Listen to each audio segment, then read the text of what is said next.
નમસ્કાર મિત્રો, મારી યુટ્યુબ ચેનલ સંજય પટેલમાં આપનું હાર્દિક સ્વાગત છે।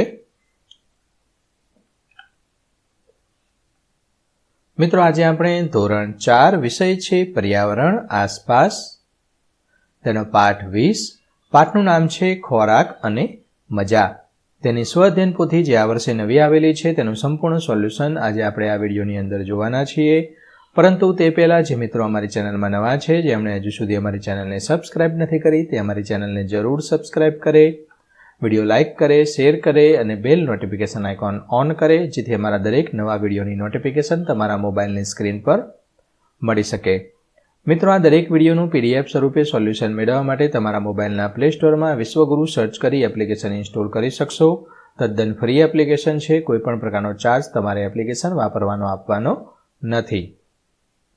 શરૂઆતની સ્ક્રીન આવી જોવા મળશે, તેમાં સ્વઅધ્યયન પોથી પર ક્લિક કરી ધોરણ પસંદ કરી વિષય પર ક્લિક કરતા વિડીયોના ઓપ્શન પરથી તમે વિડીયો જોઈ શકશો અને પીડીએફના ઓપ્શન પરથી તમે PDF સ્વરૂપે સોલ્યુશન મેળવી શકશો। ખૂબ જ સારી એપ છે, એકવાર જરૂર ડાઉનલોડ કરીને જોઈ લેજો।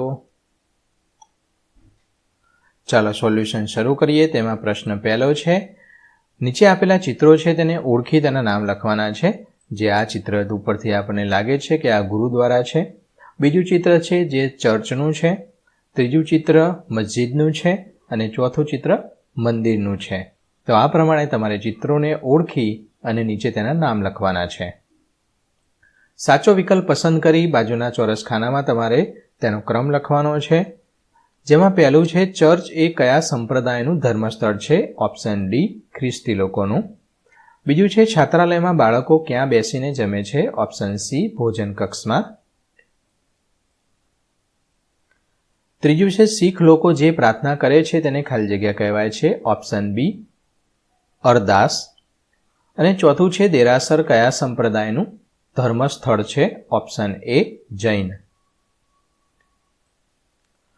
પ્રશ્ન ત્રીજો, તમે ક્યારેક તો અન્ન ક્ષેત્રની મુલાકાત લીધી હશે, તો તે અન્ન ક્ષેત્ર વિશે તમારા અનુભવ લખો। તો કે હા, અમે શાળામાંથી પ્રવાસમાં ગયા હતા ત્યારે પરબધામમાં આવેલા અન્ન ક્ષેત્રની મુલાકાત લીધી હતી। ત્યાં ખૂબ જ સારી વ્યવસ્થા હતી, લોકોને હારબંધ બેસાડવામાં આવતા હતા, પીરસનાર પ્રેમપૂર્વક બધાને ભોજન પીરસતા હતા, ત્યાં ખૂબ જ સારું ભોજન આપવામાં આવતું હતું, ઘણા બધા લોકો આ અન્ન ક્ષેત્રમાં ભોજન કરતા હતા। પ્રશ્ન 4, વિધાન ખરું છે કે ખોટું તમારે બાજુના ખાનામાં લખવાનું છે। પહેલું છે, ગુરુદ્વારામાં રસોઈ કરવી અને જમવું તેને જમણવાર કહેવામાં આવે છે? ખોટું। છાત્રાલયમાં ભોજન જાતે બનાવવું પડે છે? ખોટું। છાત્રાલયમાં તહેવારોની રજા હોય છે? ખરું। લગ્ન પ્રસંગોમાં લોકો જાતે રસોઈ બનાવતા હોય છે? ખોટું। પાંચમું, શાળાઓમાં મધ્યાહન ભોજનમાં જમવાનું બનાવવા રસોઈયા હોય છે? ખરું છે। પ્રશ્ન 5, ખોટો શબ્દ ચેકી નાખવાનો છે। તો ગુરુદ્વારામાં રસોઈ કરવી અને જમવું તેને લંગર કહે છે, જમણ ચેકી દેવાનું છે। લગ્નની અંદર જમણ હોય, ગુરુદ્વારામાં જે અન્ન ક્ષેત્રની અંદર જમવાનું હોય તેને લંગર કહેવાય। બીજું, છાત્રાલયમાં વાસણ ધોવાનું કામ બાળકો ચેકી દેવાનું છે, વાસણ ધોવાવાળાનું હોય છે। ત્રીજું છે, ઘઉંના લોટનો શીરો બનાવવામાં મીઠું ચેકી દેવાનું છે, ઘી વપરાય છે।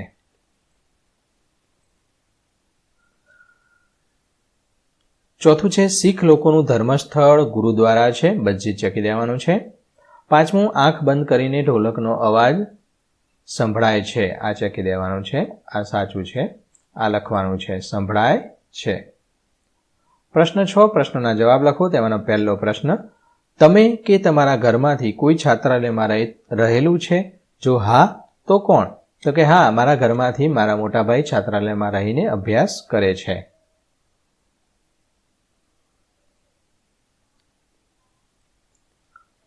બીજો પ્રશ્ન, છાત્રાલય બીજી શાળા કરતાં કેવી રીતે અલગ છે? તો બીજી શાળામાં ભણતા બાળકો રજા પડતા ઘરે આવે છે, જ્યારે છાત્રાલયમાં બાળકોને રહેવા, જમવા અને ભણવાની સુવિધા ત્યાં જ હોય છે। ત્રીજો પ્રશ્ન, શું તમને છાત્રાલયમાં જવું ગમે? કેમ? આ તમારી રીતે સ્વતંત્ર રીતે જવાબ લખવાનો છે। મેં અહીં નમૂનારૂપ જવાબ લખેલો છે। તો કે હા, મને છાત્રાલયમાં જવું ગમે કારણ કે ત્યાં નવા મિત્રો મળે, તેની સાથે રમવાની મજા આવે। ચોથું, ગુજરાતમાં કઈ કઈ જગ્યાએ અન્ન ક્ષેત્રો ચાલે છે? તો જેટલા મોટા મોટા મંદિરો છે તે દરેક જગ્યાએ ચાલે છે, જેમાં સોમનાથ, દ્વારકા, પાલીતાણા, બગદાણા, પરબધામ, જૂનાગઢ, વીરપુર, અંબાજી વગેરે જગ્યાએ. 5મો પ્રશ્ન, તમારા જિલ્લામાં કઈ કઈ જગ્યાએ નક્ષત્રો આવેલા છે? તો અમારા જિલ્લાની અંદર પરબધામ, જૂનાગઢ, સત્તાધાર, અહીંયા મેં નમૂના રૂપ લખેલું છે.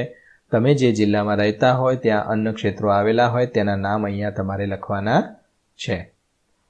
પ્રશ્ન 7, તમે તમારા મમ્મીને પ્રસાદ માટે શીરો બનાવતા જોયા હશે, તો શીરો બનાવવા કઈ કઈ વસ્તુઓ વપરાય છે તેની યાદી બનાવવાની છે.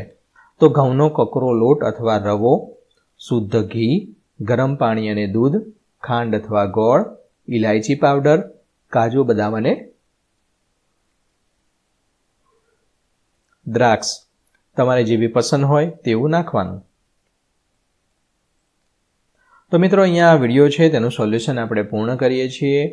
દરેક વિડીયોનું PDF સ્વરૂપે સોલ્યુશન મેળવવા વિશ્વગુરુ એપ ઇન્સ્ટોલ કરો. તદ્દન ફ્રી છે. કોઈપણ પ્રકારનો ચાર્જ તમારે એપ્લિકેશન વાપરવાનો આપવાનો નથી. ફરી મળીશું આગળના વિડીયોમાં. ત્યાં સુધી આવજો.